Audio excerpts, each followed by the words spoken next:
I turn at the next corner. Thanks, mister. I'll get out here.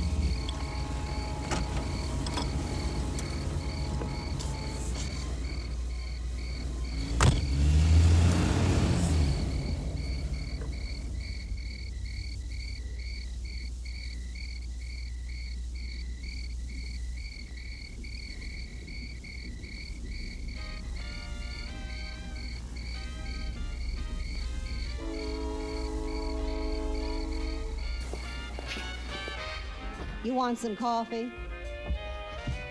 Yeah.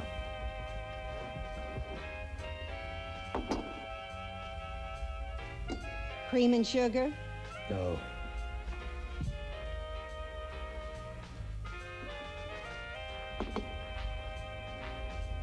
Hey, you. Me? Yeah, you. Where you heading? East. Too bad. Thought if you was heading up north, I might be able to help you out. I'm pushing for Salt Lake as soon as this fog lifts up. I'm one of those guys gotta talk or I'll fall asleep. My partner, he's got Lou to keep him company. But me, I ain't got nobody at all. Where you coming from? West. Oh, yeah, I know that, but where? L.A.? Maybe. I got a cousin in L.A. You don't say. Yeah, he's been Say, you're not much of a talker, are you? My mother told me never to speak to strangers. Oh, wise guy. Yeah, so what? Okay, don't get sore. Just trying to be sociable, that's all. Hey, Glamour, bust this into a flock of nickels for me, will you?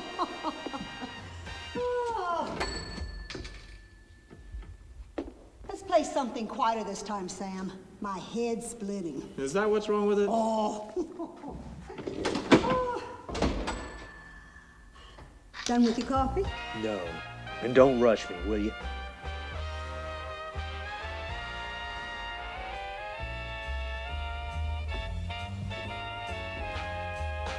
Turn that thing off! What's eating you now?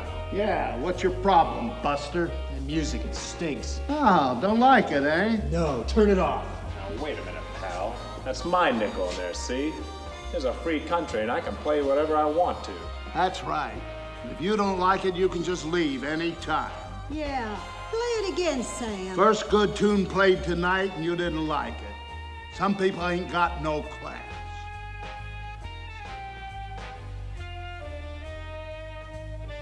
That tune. That tune. Why was there always that rotten tune? Following me around, beating in my head, never letting up. Did you ever want to forget anything? Did you ever want to cut away a piece of your memory or blot it out? You can't, you know, no matter how hard you try. Careless. I used to love that tune once. So did the customers back at the old Break of Dawn Club in New York. I can't remember a night when I didn't get at least 3 requests for it. And Sue, she was always singing it too. Those were the days.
Just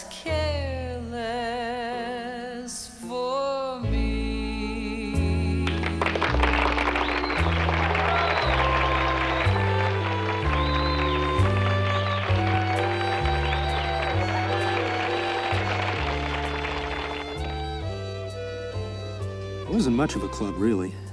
I pounded the piano in there every night from 8 until the place closed, which usually meant 4 in the morning.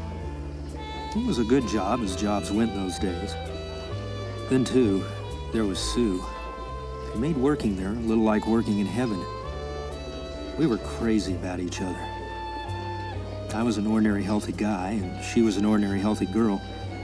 And when you add those two together, you get an ordinary healthy romance. Which is the old story, sure. But somehow, the most wonderful thing in the world. All in all, I was a pretty lucky guy. I suppose that night in February after the show was the real beginning of all the trouble.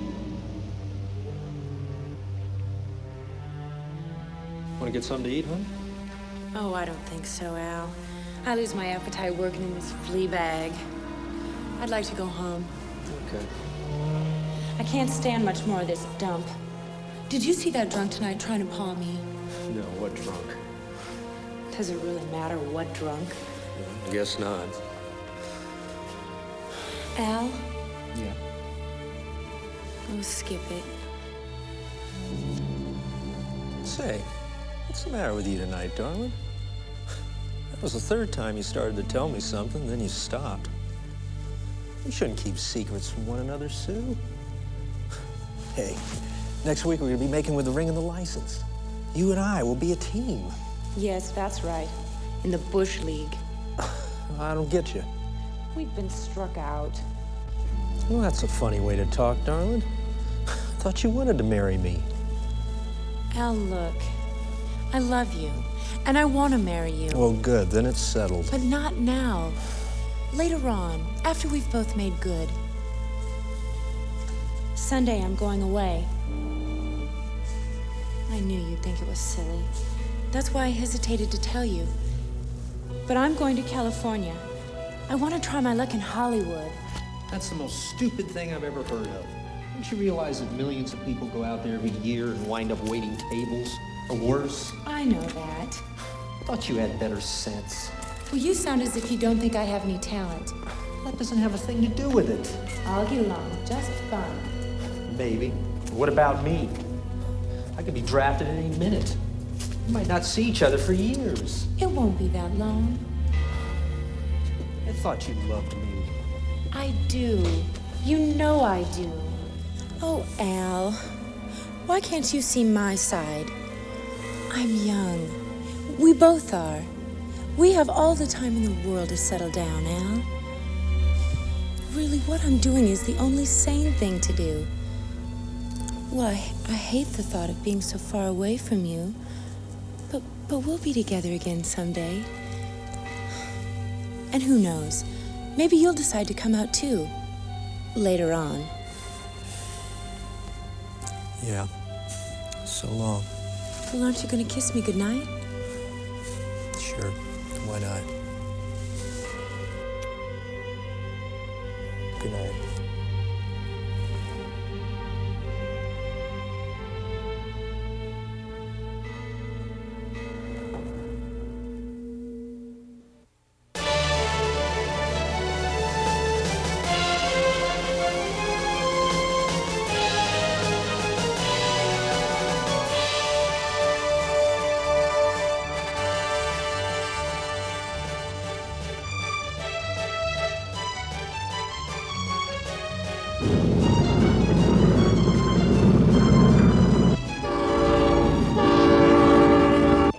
When I first arrived in Hollywood, I thought it was a glamorous place.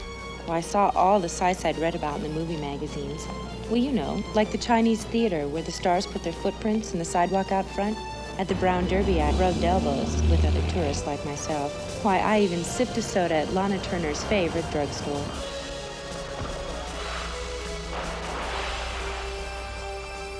I came to Hollywood to be a big actress. And what am I? A big waitress. All in all, this town was a bitter disappointment. I hate to admit it, but I probably should have stayed in New York.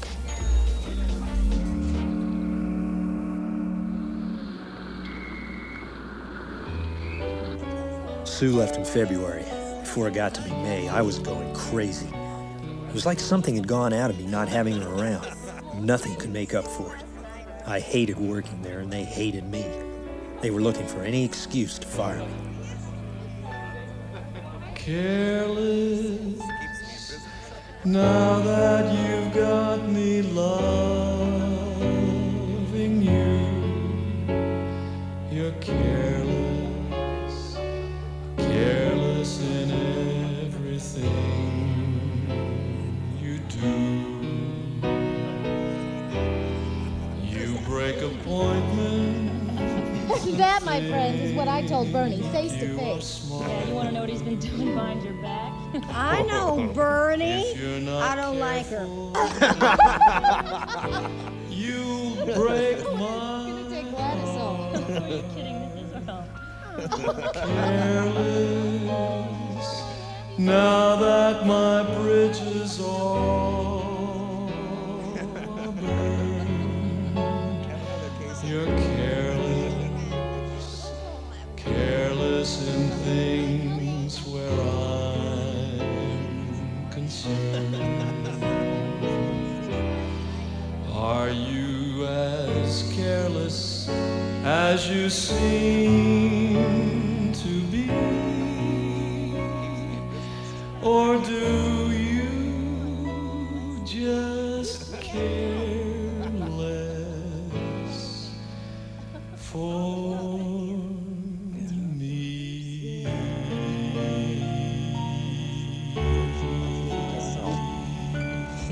Waiter, come here. Come here, waiter. Here. Give this to the piano player. He's wonderful. It makes me feel so sad. Hey, Roberts. The customers are starting to complain. Why don't you give it up, pal? She's gone. And let's face it, you ain't nothing without her.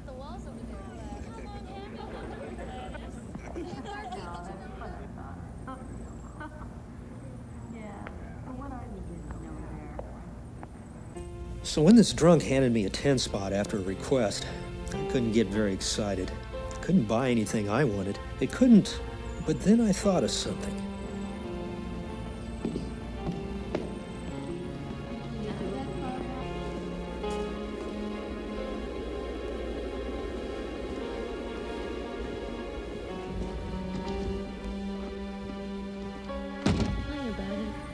Hey, what happened to the music? I gave that jerk $10 to play the music. What happened to the music? Roberts? Hello, long distance. I'd like to put a call through to Los Angeles to a Miss Sue Harvey. The music. What the hell? It's all right. We know, go ahead.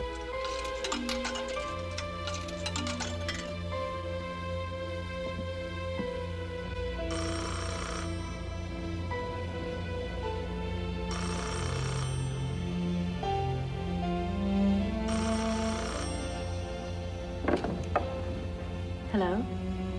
Hello, Sue. This is Al. Al. What a surprise. Well, it's good to hear your voice. How are things going out there? Oh. Well, I'm working as a waitress.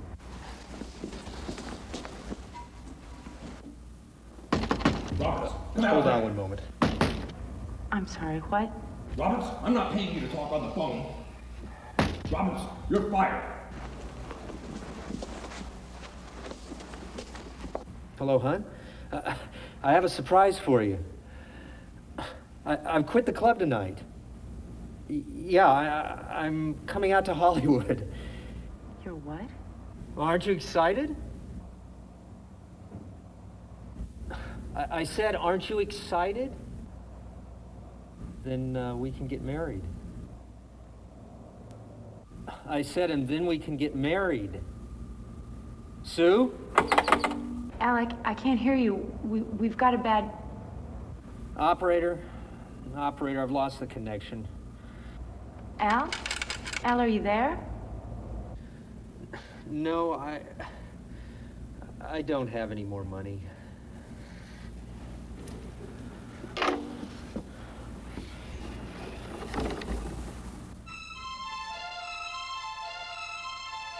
The only way I could cross country was to thumb rides, for even after hawking everything, I only had enough money to eat. Money. What was it anyway? You know, stuff you never have enough of. Little green things with George Washington's picture. That men slave for, commit crimes for, die for. Women, too. It's the stuff that's caused more trouble in the world than anything else we've ever invented. Simply because there's just too little of it. At least I had too little of it. Hitching's not much fun, believe me. Oh, they say it's an education and that you meet a lot of nice people and all that. But me, from now on, I take my education in college, or in PS 62, or I'll send $1.98 in stamps for 10 easy lessons. Hitching rides may save you bus fare, but it can be dangerous. You never know what's in store for you when you hear the squeal of brakes. If only I'd known what I was getting into that day in Arizona. Make sure that door's shut.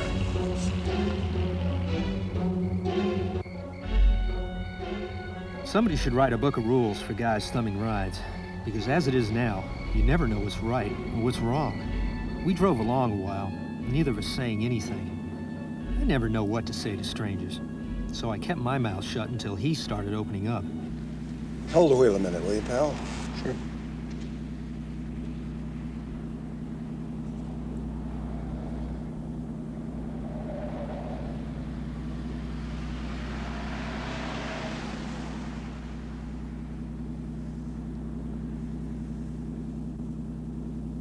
How far are you going? L.A. Oh, you're really traveling, aren't you? Yeah. I don't expect to make it for a couple of years at the rate I've been promoting rides. Not much luck, huh? Sure. All bad. Where are you coming from? New York? Well, New York. You're in luck this time. I'm going all the way. To L.A.? Straight through. Ah, good. Can you drive a car? You bet. Whenever you're tired, just let me know. I'll holler. I guess at least an hour passed before I noticed those deep red scratches on his right hand. They were wicked. 3 puffy red lines. Beauties, aren't they? They're gonna be scars someday. What an animal. Must have been pretty big and vicious, whatever it was. Right on both counts, New York. I was tussling with the most dangerous animal in the world. A woman. Looks like you lost the bout. Well, it certainly wasn't a draw. There ought to be a law against dames with claws. Yeah. When you give a girl a lift, you expect her to be nice, don't you? Sure. After all, what kind of broad thumb ride? Sunday school teachers? Yeah. Must have thought you was riding with some fall guy. Me, Charlie Haskell. I've been booking horses since I was 20. I've known a million dames like that. 2 million. Yeah. I stopped the car and tossed the tramp out. Was I wrong? No. Take the wheel again, will you, pal? Sure.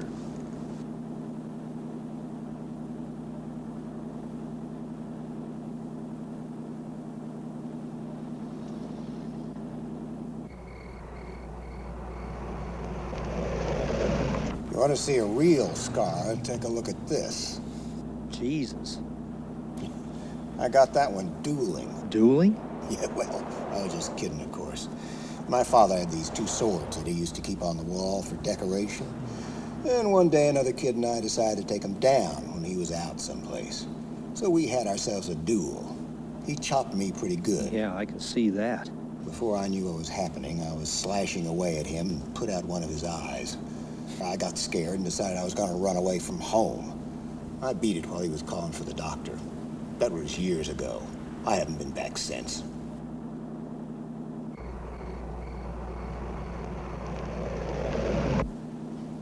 It's pulling up there for a bite or something, huh?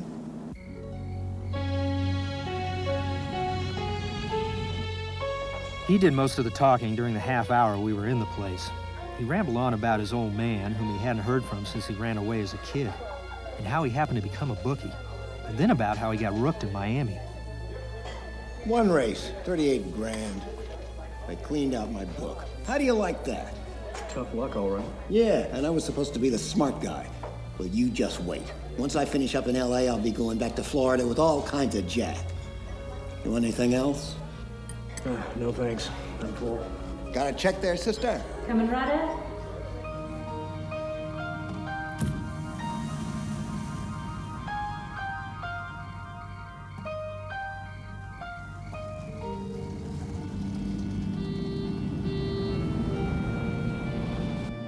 I drove all that night while Haskell slept like a log. I was happy, though. Soon I'd be with Sue again. The long trip was practically over, and there'd be no more hoofing it down the concrete. I began to think of the future, which couldn't have been brighter if I'd embroidered it with neon lights. It was nice thinking of Sue shooting to the top. Amazing what a full belly will do to your imagination.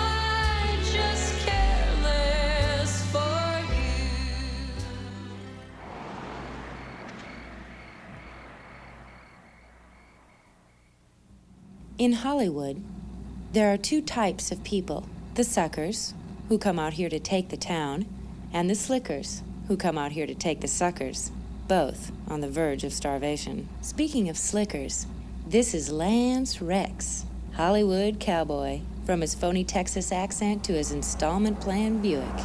My first real contact at a studio where contacts mean contracts.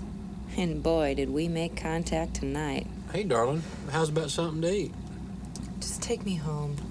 Come on, Sue, how about a hot dog? I'm not hungry. Well, how about some coffee then? That'll sober you up. Lance, I'm not drunk. Just take me home.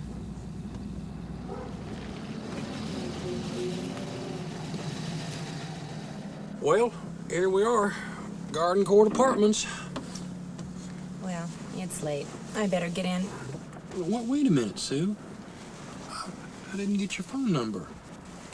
Oh, well, we'll see each other around the restaurant. Well, wait. Well, let's make some plans for Friday night. I have plans for Friday night. Well, what about Saturday? I'm busy. Well, what about Sunday afternoon? We could go up to the planetarium. Sorry. What, are you going to be sorry all next week? Well, yes. I'm expecting my cousin. From back east. I don't know what's wrong, but, well, I kind of thought after tonight what we had was something special. Look, Lance. I don't know how you're going to take this, but I didn't like you. You gotta be kidding me. No, I'm not. Well, I don't get it. Well, I don't know how to put this delicately. You're not very good in bed. No, I don't need to make that any plainer.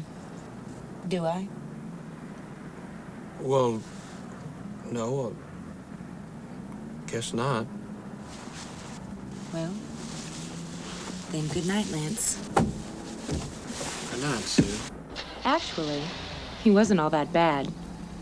I just couldn't let him sit there thinking I was under his spell, like Selma and the other girls. After all, I'm not your ordinary waitress.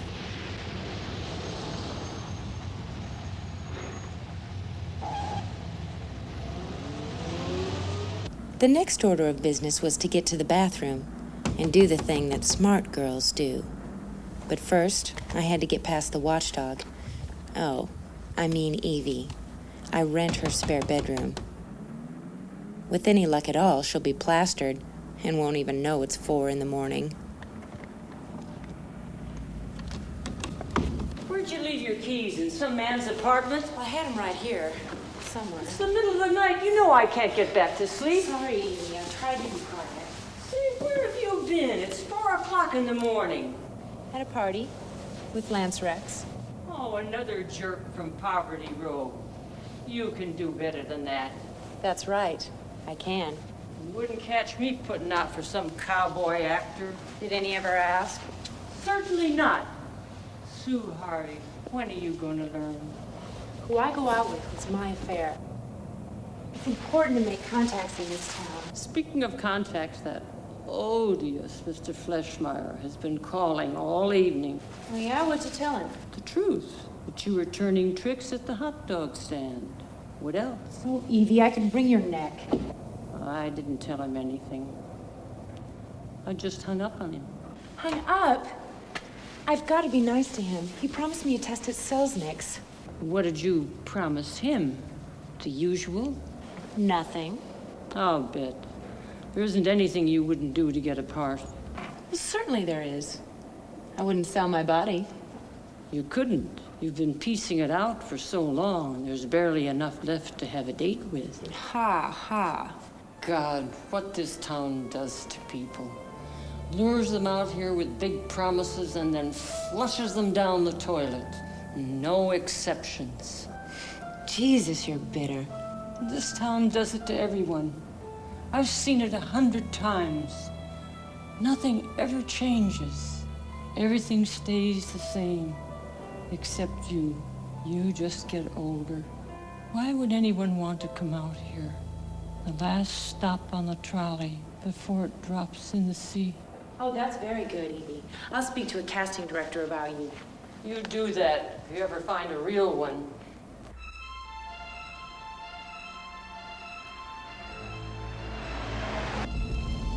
Mr. Haskell. Mr. Haskell. Mr. Haskell, it's starting to rain. Don't you think we should stop and put up the top?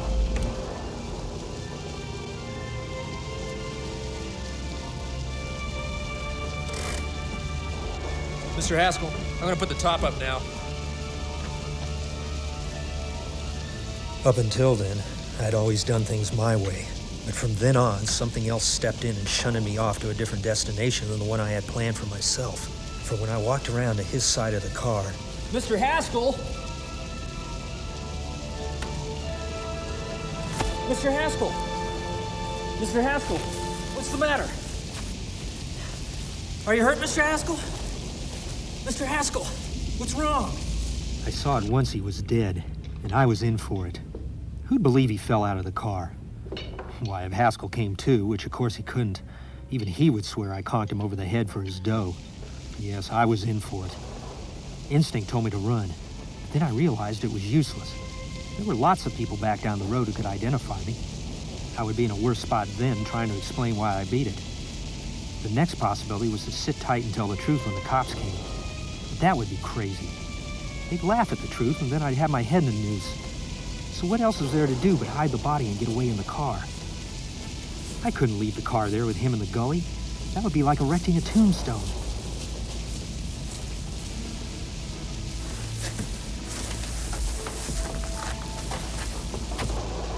My idea was to cover him with brush, not to rob him. But then I remembered that even if I only drove the car for 100 miles or so, I would need money for gas. Besides, it was stupid of me to leave all that money on a dead man. Not only that, I'd have to take his driver's license in case I was stopped for something. I didn't like to think about it, but by that time I'd done just what the police would say I did, even if I didn't.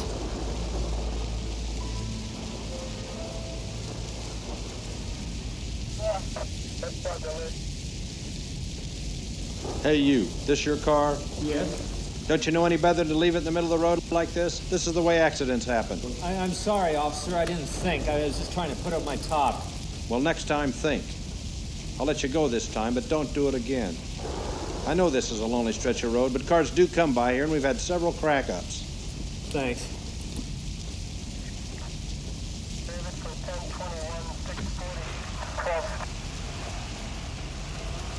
My clothes. The owner of such an expensive car would never be wearing them. Some cop might pull me in on suspicion. There was nothing left in the car to give me away as Roberts. If they found a dead man in that gully, it would be me. As I drove off, it was still raining, and the drops streaked down the windshield like tears. I kept imagining I was being followed and that I could hear sirens back in the distance. Just how long it took me to cover the 60-odd miles to the California state line, I don't know. I lost all track of time. Distance, brother. That's what I wanted to put between me and that place on Route 70. I couldn't drive any farther without some sleep. Cops or no cops, I knew I had to hit the hay and hit it hard. I was dead tired.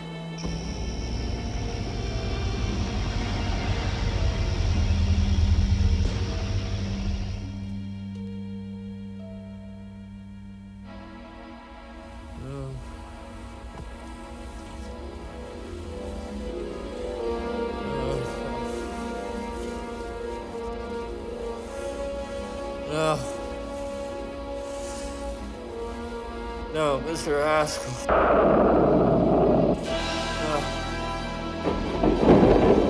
Are you hurt, Mr. Haskell? Mr. Haskell, what's wrong?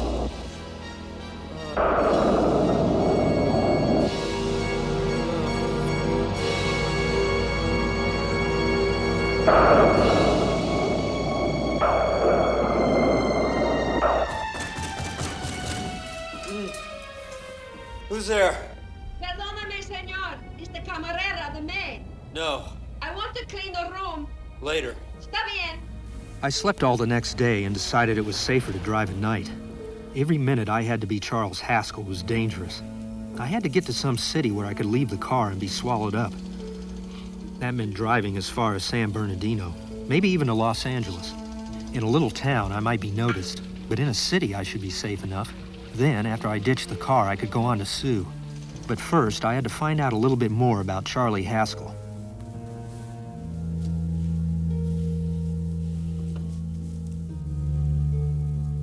The first thing I learned was that I had $768. This was a lot of loot, but believe me, it was the kind of money I'd rather not have.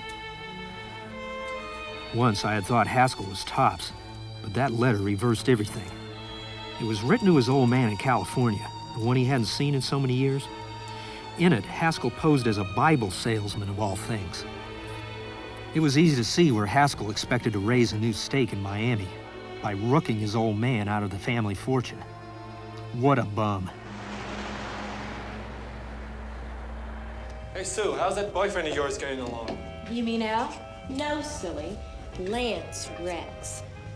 He was just fine last night. Well, he's not fine tonight. He's in the hospital. Hospital? What are you talking about? He smashed up his car about 4 o'clock in the morning. Oh, Sue, I thought you were with him last night. I was with him last night. All night, Sue? Of course not. Do I look like I've been in a wreck? A little bit. Around the edges. Look, are you sure we're talking about the Lance Rex? There's only one. Imagine that gorgeous face, all smashed up. It's right here in the evening paper. Yeah, it's here next to the obituaries. We're waiting. Lance Rex, film actor, was injured early this morning when his convertible struck a tree at the entrance to Griffith Park. Mr. Rex, having just finished the starring role in Monogram's Trails, and will next be seen on Broadway in New York. New York? That guy in a Broadway show? You're kidding. Wow, that's class. Wish I was going to New York. I'm a good actress, but I can't sing. Yeah? Well, I can sing.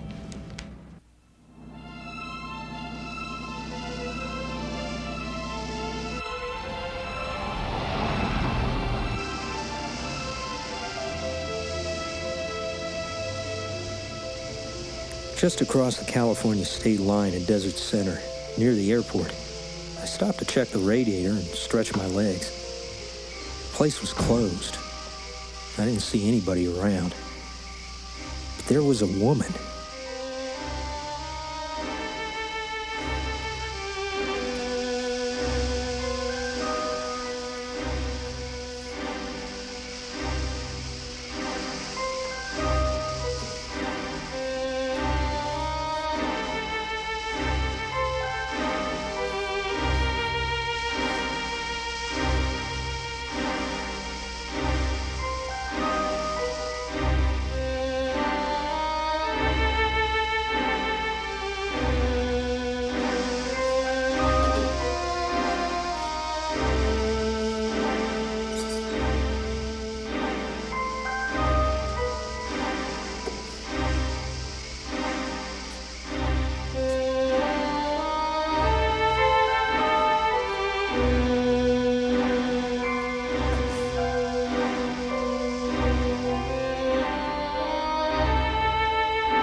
How about a lift, mister?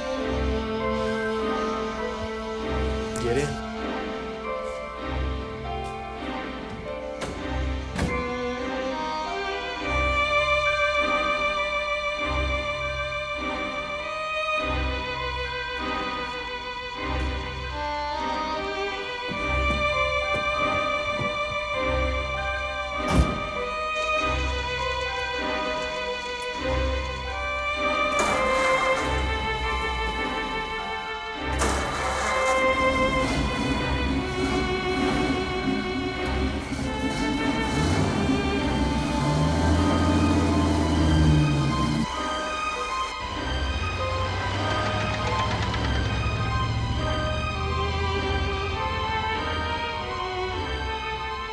How far are you going? Los Angeles. L.A.? L.A.'s good enough for me, mister. Yeah, that's what I was afraid of. What'd you say? Huh? Oh, nothing, just thinking out loud. People get into trouble for doing that. What's your name?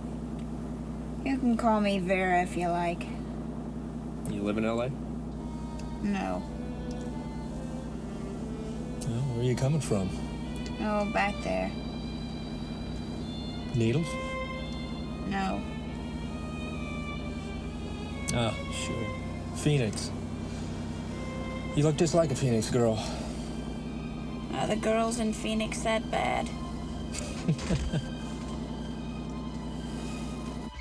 The girl must have been pretty tired, because she fell asleep not 20 minutes after she stepped into the car. The kid probably had a rough time of it. Who was she anyway? And why was she going to Los Angeles? And where'd she come from in the first place? The only thing I knew about her was her name. Not that it made any difference. A few hours more and we'd be in Hollywood. I'd forget where I parked the car and look up Sue. Then this nightmare of being a dead man would be over. Where'd you leave his body? Where'd I what? Where'd you leave the owner of this car? You're not fooling anybody. This buggy belonged to a guy named Haskell, and that ain't you, mister. You're out of your mind. That's my name, Charlie Haskell. I can prove it. Here's my license. Save yourself the trouble. Having Haskell's wallet only makes it worse. It just so happens that I rode with Charlie Haskell all the way from Louisiana.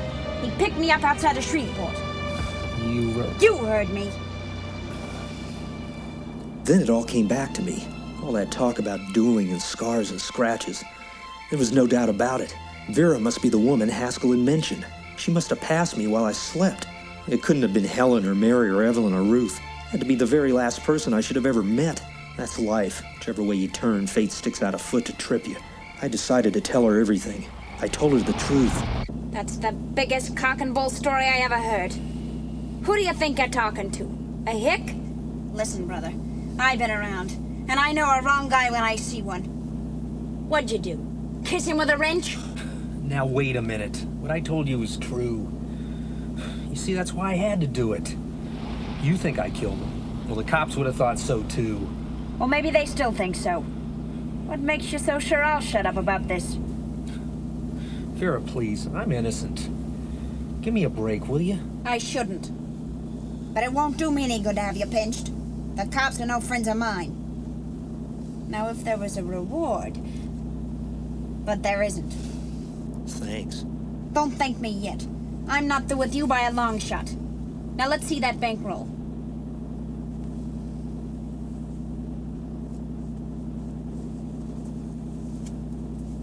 Is that all he had? Isn't it enough? No. I thought he had more. Not that I know of. You can search me if you think I'm holding out on you. Well, maybe I will at that. He told me he was gonna bet $3,000 on a horse at Santa Anita on Wednesday. He was stringing you along. He meant 300. Maybe. Sure. $3, 300. He was a piece of cheese. Big blowhard. Listen, mister. Don't tell me anything about Charlie Haskell. Remember, I knew him better than you did. Okay, then you know he was a liar and a cheat. That explains the $3,000 bet. I'm not so sure he didn't have that $3,000. Why should I believe you? You've got all the earmarks of a cheap crook. Now wait a minute. Shut up. You're a cheap crook and you killed him. And for 2 cents, I'd put you in jail. I don't like you. All right. Take it easy. You just remember who's boss around here. If you shut up and don't give me any problems, you'll have nothing to worry about. But if you act smart, well, mister, you'll pop into jail so fast it'll make your head swim. I'm not arguing. Well, see that you don't. You know, as crooked as you look, I'd hate to see a fellow as young as you wind up sniffing that perfume Arizona hands out free to murderers. I'm not a murderer. Of course you're not. Haskell knocked his own head off. He fell. That's how it happened, just like I told you. Sure. And then he made you a present of his belongings. Look, I explained to you skip it. It doesn't make any difference one way or another. I'm not a mourner. I liked Haskell even less than I like you. Yeah, I saw what you did to him. What do you mean? I saw how you scratched him. Sure. I scratched him. I'll say you did.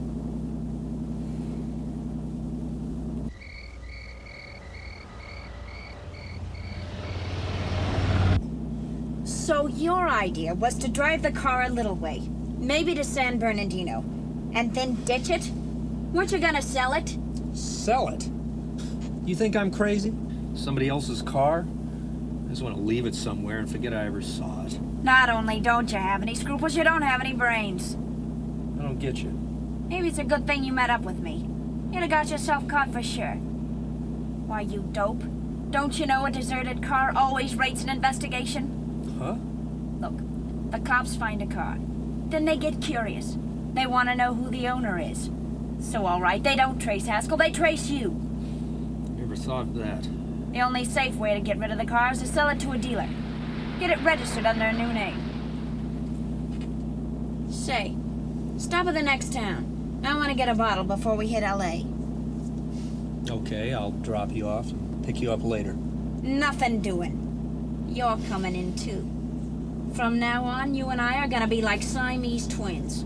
Well, I'm not gonna beat it if that's what you're afraid of. I'll say you're not. Well, I'm gonna see that you sell this car so you don't get caught. You wouldn't happen to win a small percentage of the profits. Well, now that you insist, how can I refuse? 100% will do. Fine. I'm relieved. For a moment there, I thought you were gonna take the whole thing. I don't want to be a hog.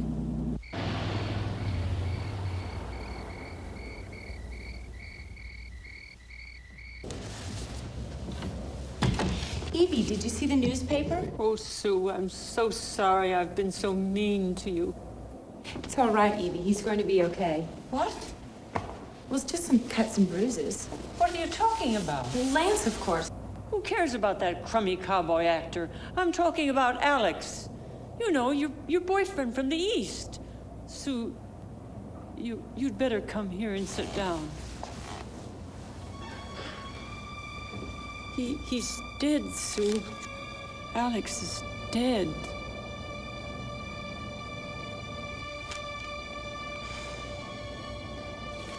I'm so sorry. Will you wake me up before you go to the studio? I'm going to see Lance tomorrow. Well, I must say, you're certainly taking it well. People die every day, Evie. Besides, what do you care? You never even knew Alex. Why, Sue Harvey, your boyfriend's dead. And all you can think about is that silly cowboy actor. Oh, go fly a kite. It's the living that need looking after, and I'm sick to death of your sermons. Well then, Missy, you can just find yourself another place to live. That won't be necessary. I'm going to New York next week as Mrs. Lance Rex.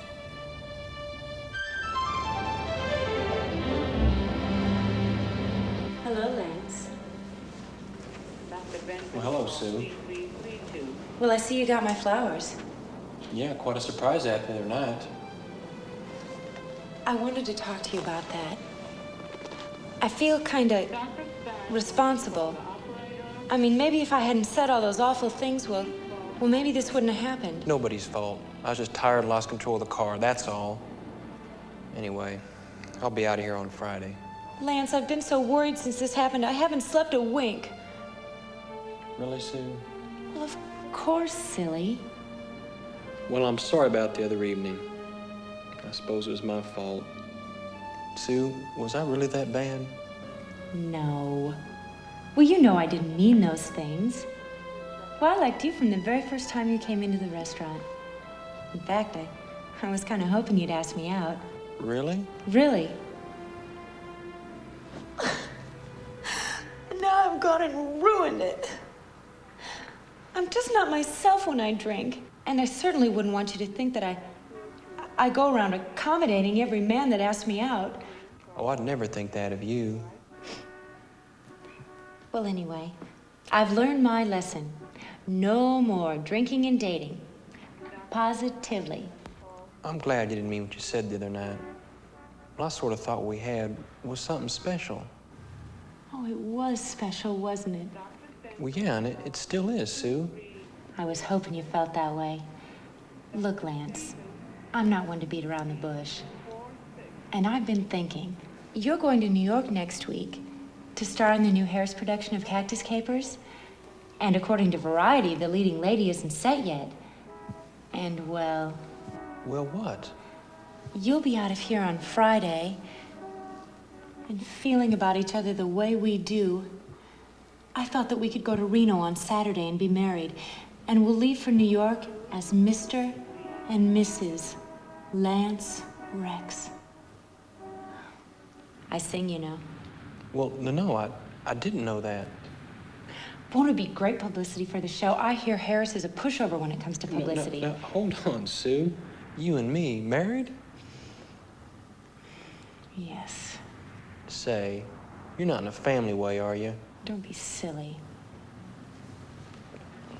Now, are you gonna marry me or not? Well, yeah, I guess so. Oh, Lance. Lance, you've made me the happiest girl in the whole world. Sue, my arm. I've got to run. God, I've got a million things to do. Well, it's not every day a girl gets married, you know, and we don't have much time. Well, now, slow down, Sue. We got all the time in the world. Are you kidding? We go into rehearsal in 10 days. Yeah, but I don't. What do you mean? I'm not in the show. What do you mean you're not in the show? It was in the paper and everything. Well, yeah, that was yesterday, but because of this accident, the producer got worried, and we hired Buster Crabbe this morning. Buster Crabbe? Yeah, I've got some more good news for you.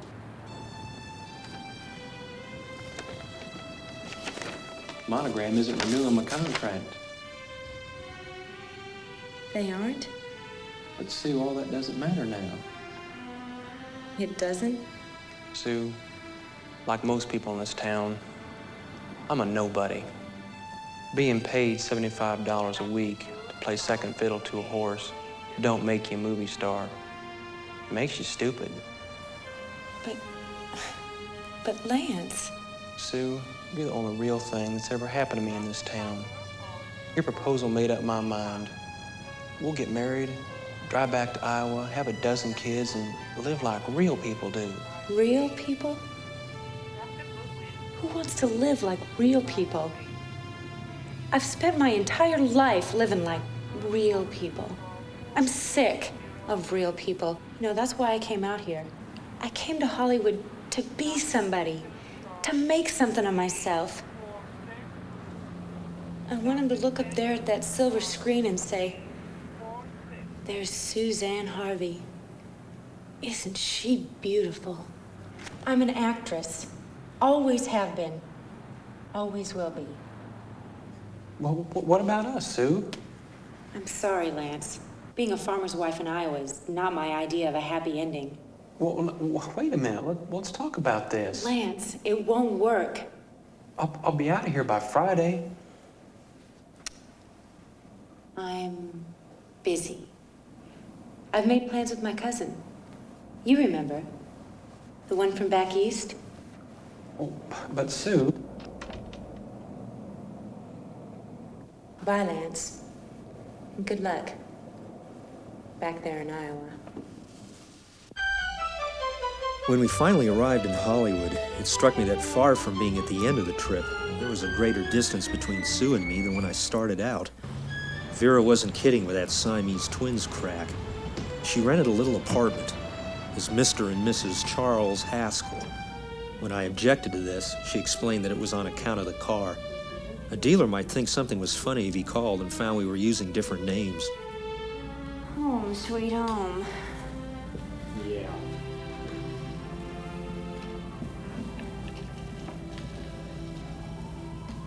In case there's any doubt in your mind, I'll take the bedroom. Hey, this place ain't too bad. Some joint.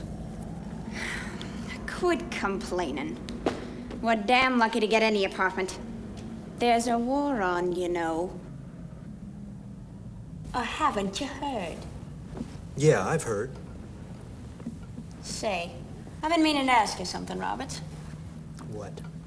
Why'd you in uniform? Are you a draft dodger? Or is something else the matter? No, I'm not a draft dodger. And nothing else is the matter. Swell. That's good. I bet you're in big demand now that all the men are overseas.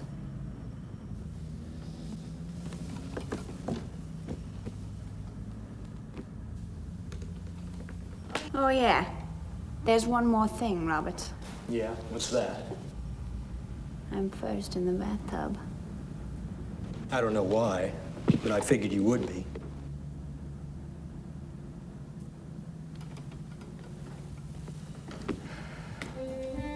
Boy, oh boy, it feels good to be clean again.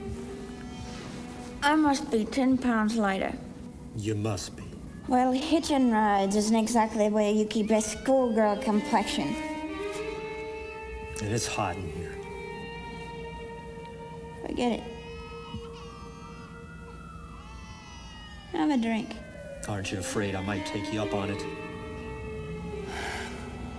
If I didn't want to give you a drink, I wouldn't have offered it. Why be such a sorehead, Roberts? You got yourself into this thing. You should be grateful that I'm not turning you in. Why, if I didn't have such a sweet nature, you'd be in jail right this minute, being photographed, fingerprinted, and pushed around by the cops. So cheer up. Get rid of that long face. Or is your conscience bothering you? No, it isn't. Swell. That's the spirit. He's dead and no moaning around will bring him back. Anyway, I never could understand this worrying about something that's over and done with. Now look, Vera, for the last time, I didn't kill him. Haskell was a sick man. He could have been dead before he fell out of the car. I don't know. Sure, he died of old age. All right? If it'll make you more sociable, you didn't kill him. Now have a drink.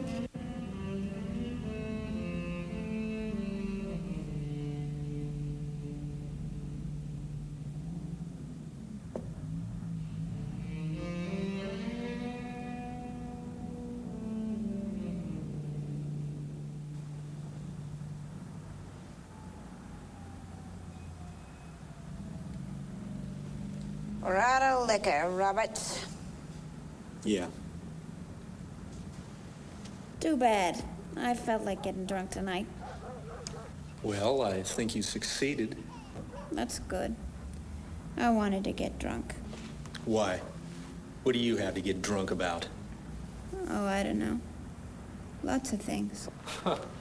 You should have my worries. If I had your worries, I'd stay sober. And I've got the key to that door. Yeah. Yeah, I guess you're right. I'm always right. Sure.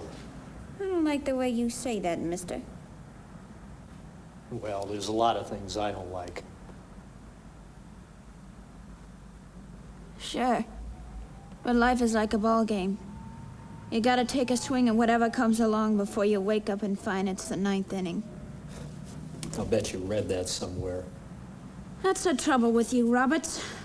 All you do is complain instead of trying to make the best of things. But maybe that's what's wrong with the whole world. People knock themselves out trying to buck fate. Now take you, for instance. Why, you're lucky just to be alive. I suppose Haskell had opened your door.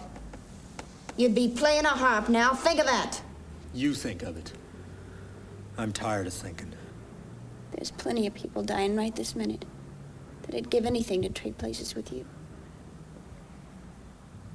I know what I'm talking about. I'm not so sure. At least they know they're done for.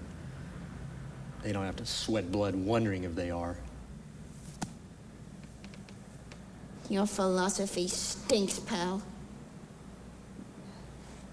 We all know we're gonna kick off someday. It's just a question of when. How'd we get on this subject anyways? We'll be discussing politics next. Yeah. Where'd you hide the butts? On the table, sucker.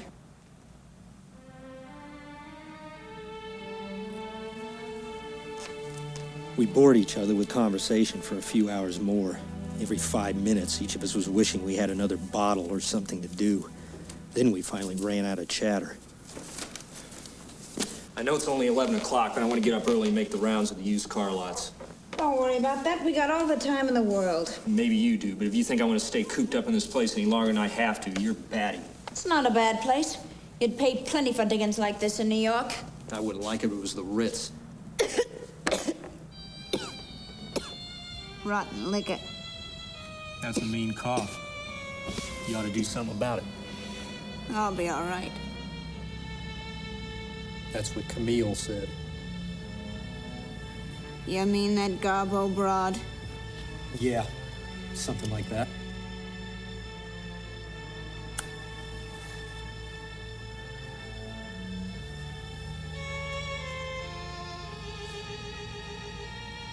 Wouldn't it be a break for you if I did kick off?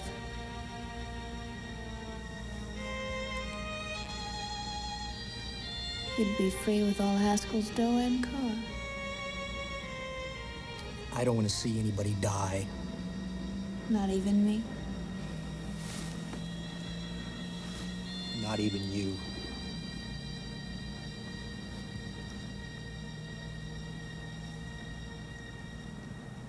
You don't like me, do you, Roberts?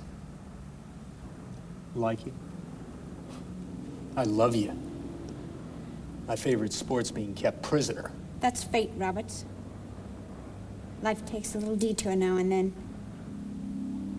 Some things just can't be helped. So relax. We're both in this thing together. Why not make the best of things? What do you mean, Vera?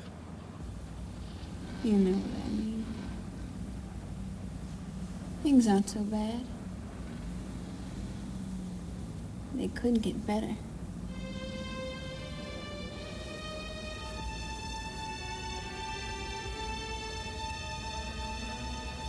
Here we are. Alone. Just you and me.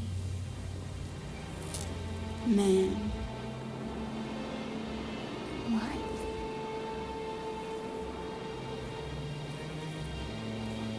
You know what you want.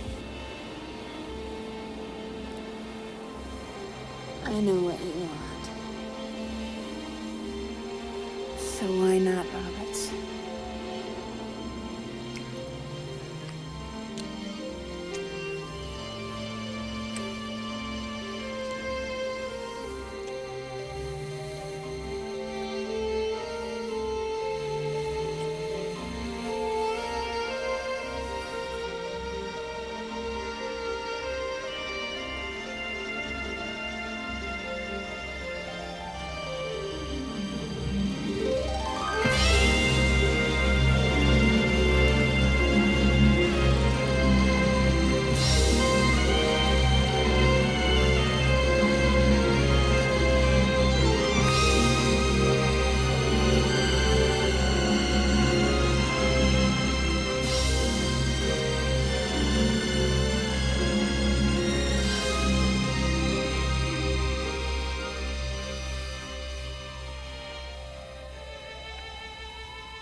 I'm going to bed now. My door's unlocked. Good night, Vera.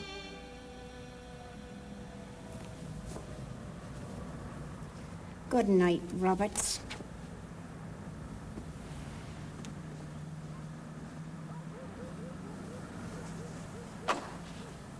And don't try to escape.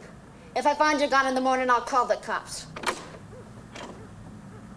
I hope you find that sofa comfortable.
All right.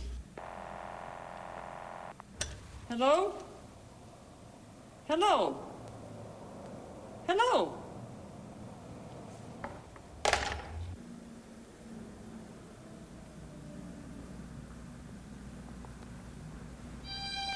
No, not yet, darling. Tomorrow. Maybe.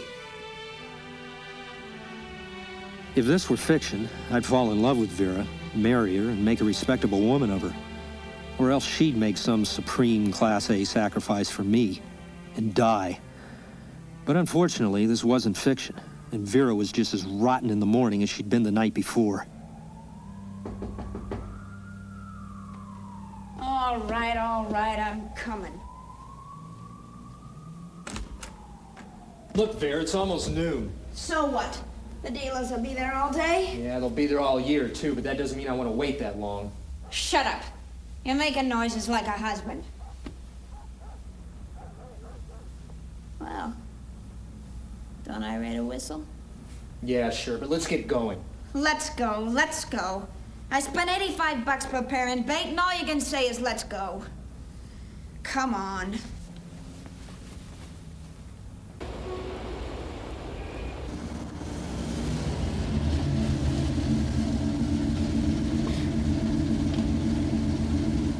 How much do you think we can get for this heap? I don't know.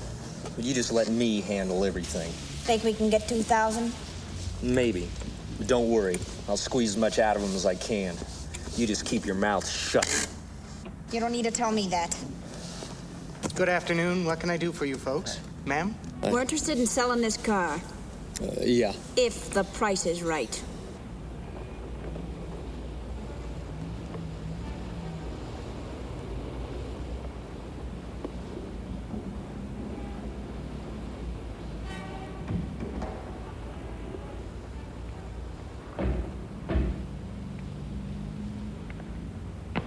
Well, if she's in good mechanical condition, she had a blue book for about, well, 1,600.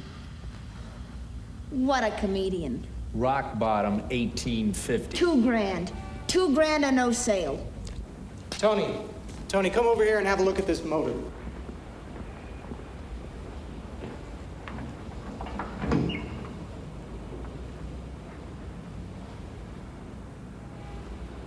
On second thought, the best I can do for you is 1,400, maybe 1,450.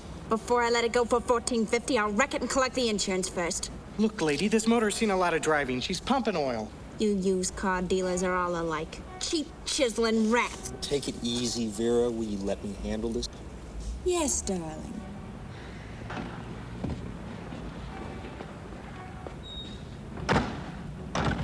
Say, is your wife always like this?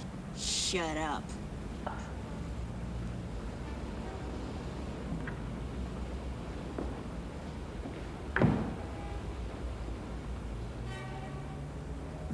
New York, huh?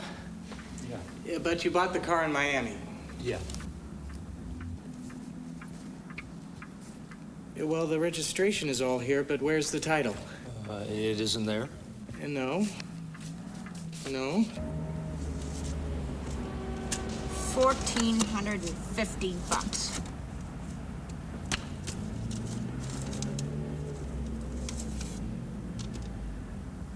Dirty crooks. Do you have a lien on the car? A bill of sale, perhaps? Well,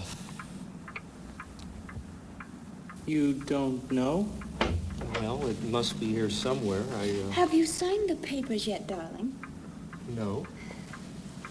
We're keeping the car. Well, wait a minute, Mrs. Haskell. Shut up, chiseler. I can keep my own car if I want to. You can't talk to me like that. Come along, darling. I'll explain later. But Vera.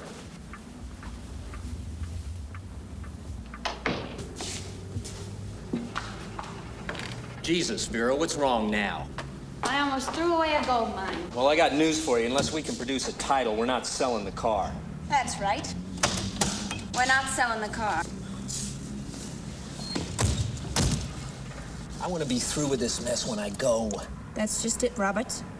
You're not going. Now, wait a minute, Vera. Let's eat. There's a drive-in down the street. I'll explain later.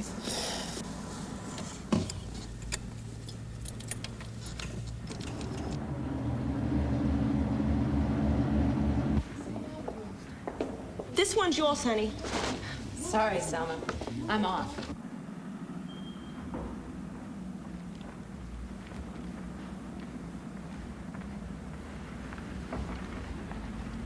Hi, folks. What can I get you? Just a hot dog and a Coke. And you, sir? I'll take a hamburger. He'll have the same. Thanks. Order up. Get this, Vera. I've been pretty patient so far. I've done everything you've asked, but I've had it. Shut up. You've got Haskell's dough. You can have the car, but you're not going to keep me prisoner. Take a look at that. I'm not interested. Read it.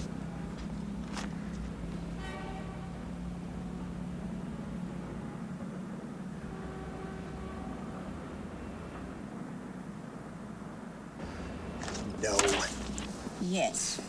No, I won't do it. Yes, you will. You think I'm crazy? You'll do it, all right. Excuse me. Just honk the horn when you're through. It's not only impossible, it's just plain stupid. No one could get away with an act like that. They'd be onto me in a minute. Don't be yellow. You look enough like him. The same coloring and the same build. I see how his clothes fit you. No kidding, you almost had me fooled. Oh, grow up, Vera. Don't you think a father would recognize his own son? There must be other relatives. The father won't have to know you. We'll wait until he gives up the ghost. He's an old geezer and he won't pull through. And as far as the other relatives are concerned, they haven't seen you in 15 or 20 years. Eat. I won't do it. It's not as tough as it sounds. Why, you've got all kinds of identification. His car, letters, licenses. I'm telling you, I can never get away with it. The old boy has scads of dough. Look, here in the paper. Personal fortune assessed at over 15 million. He'll leave plenty, I tell you. Maybe he cut off his son. How do we know? It's out, Vera. I won't have anything to do with it. I think you will.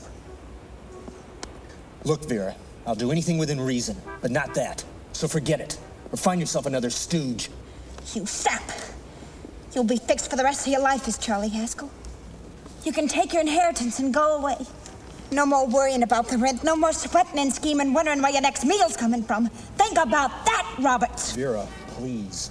You're talking too loud. On this, I'm splitting 50-50 with you. Sure, why not? We're both alike. Both born in the same gutter. No. Well, wait until we read that old man Haskell's dead. Then you show up. Like you read in Miami that he was sick. And suppose he doesn't die? He will. I know he will. Something tells me. As much as I insisted that I wanted no part of her scheme, Vera was taking it for granted I would. Neither of us had our minds on the cards we played that night. This was a death watch for Vera. Maybe it was for me, too. Don't you realize if I get caught, they want to know where I got the car? Then they'd have me on a murder charge? If you're smart, you won't get caught. And if I get caught, don't you realize that you'd be out, too?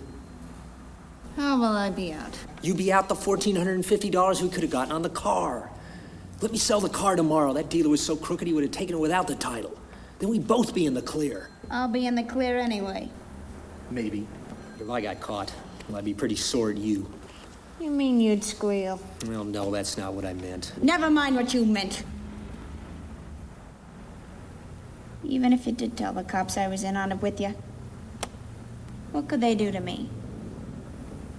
They might give me the same medicine they'd be giving you. A rope.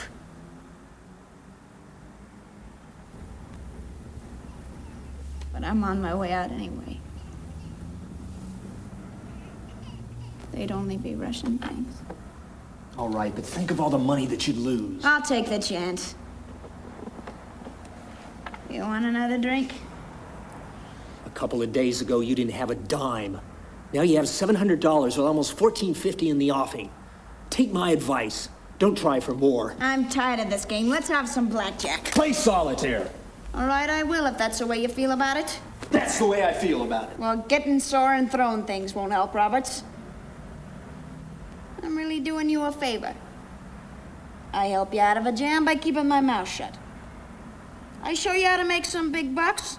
And what thanks do I get? Thanks? Sure. Or would you rather I called the cops and told them you killed the man and stole his money? I didn't kill anybody. Yes, you did. No, I didn't. You know I didn't. All right, then.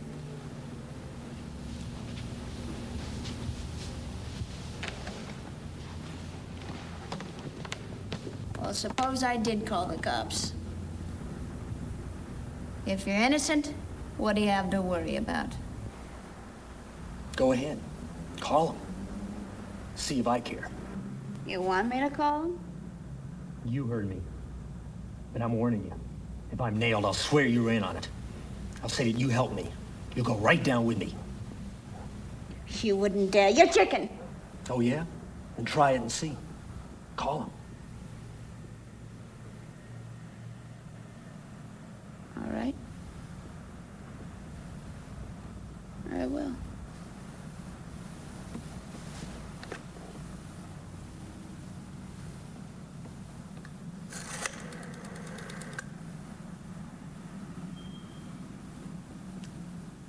I want the number for the Hollywood police station.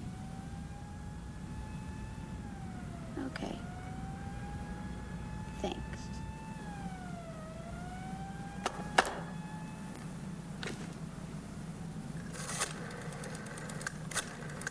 Wait a minute, Vera. You wouldn't. Oh, wouldn't I? Give me that and I'll show you if I would. Take it easy now. Let's talk it over. This was early in the evening, and the conversation, while hectic, was at least pitched low. But as the minutes passed and more obstacles to her plan popped into my head, the air got blue. Every word coming from our lips cracked like a whip.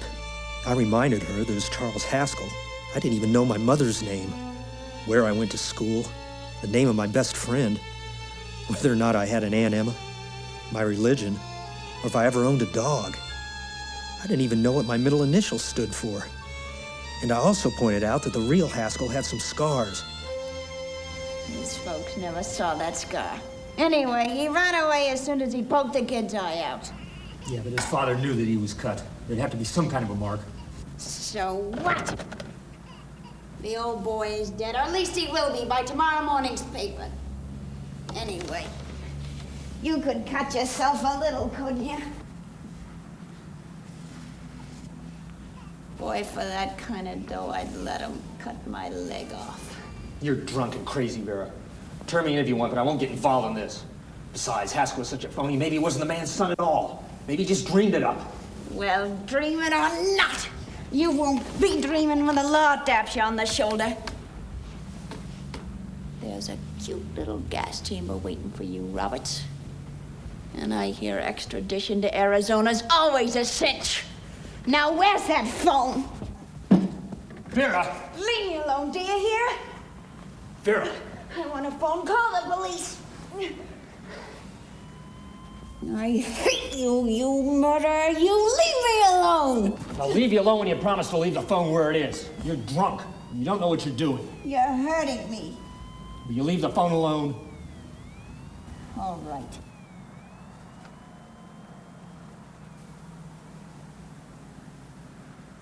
You hurt me. I'm sorry, but... And it's hot in here. Open up the window. It's not hot in here. Don't tell me. Now, do you do it or do I do it? You know, gentlemen, see. Yeah, all right. I'll open a window. Vera!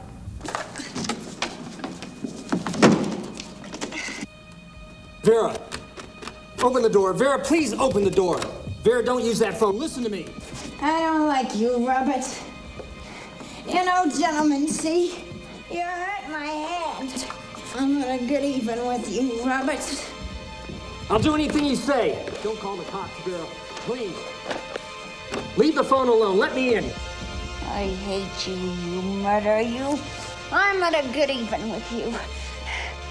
Vera! Hello? Hello? If you don't open the door, I'll break the phone.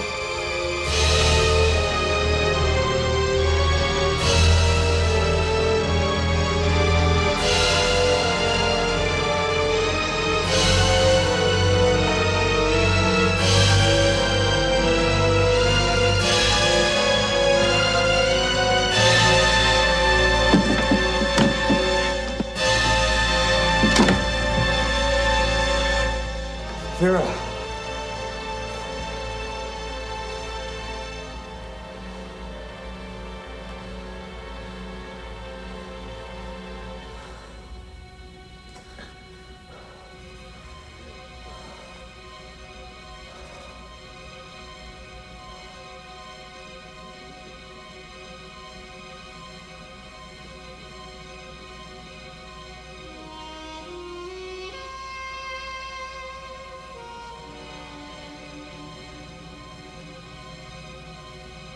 The room was still, so quiet that for a while I thought I'd suddenly gone deaf. It was pure fear, of course. Vera was dead, and I was a murderer. Murderer. What an awful word that is, but I had become one, and I'd better not get caught. What evidence there was about the place had to be destroyed. And from the looks of things, there was plenty. Looking around the room at the things we bought was like looking into the faces of the people that had seen us together and could identify me. That's the kind of testimony I couldn't rub out.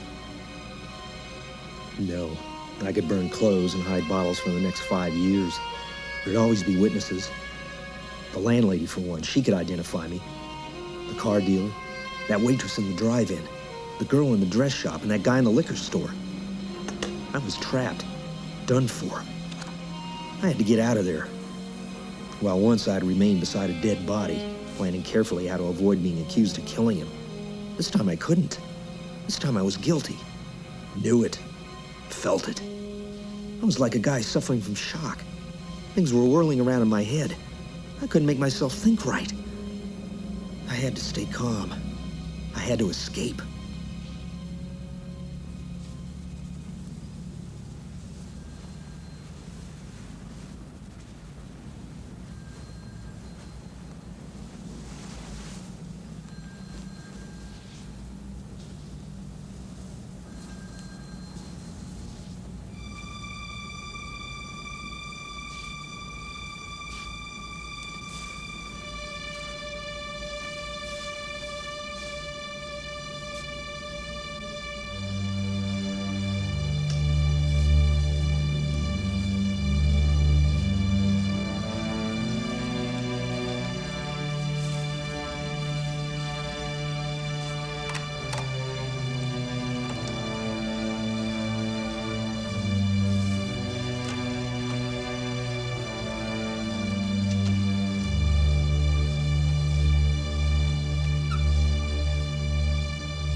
But my problems weren't solved.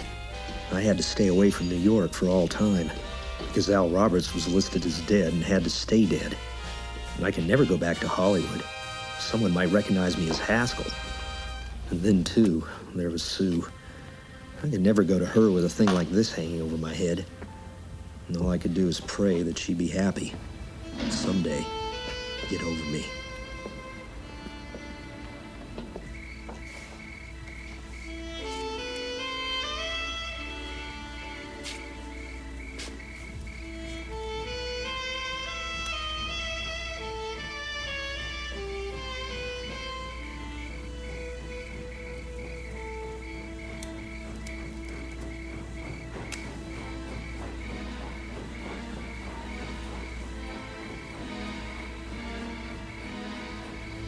I was in Bakersfield before I read that Vera's body was discovered and that the police were looking for Haskell in connection with his wife's murder. Isn't that a laugh? Haskell got me into this thing, and Haskell was getting me out of it. The police were searching for a dead man. I keep trying to forget what happened and wonder what my life might have been like if that car of Haskell's hadn't stopped. And when I start wondering, well, sometimes I want to laugh. Sometimes I want to cry, because fate, or some mysterious force, can put the finger on you, or me, or anyone, for no good reason at all.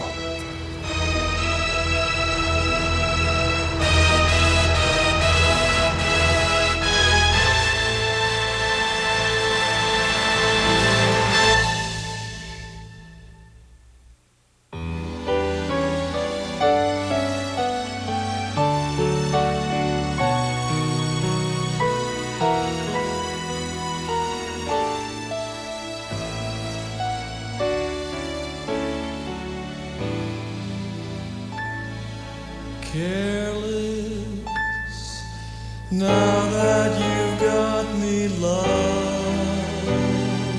you. You're careless, careless in everything you do.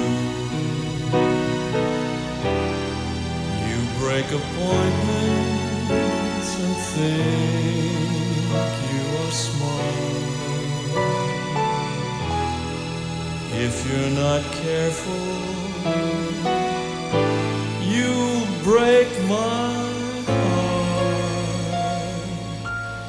Careless, now that my bridges all burned. You're careless, careless in things where I'm concern? Are you as careless as you seem to be? Or do you just care less for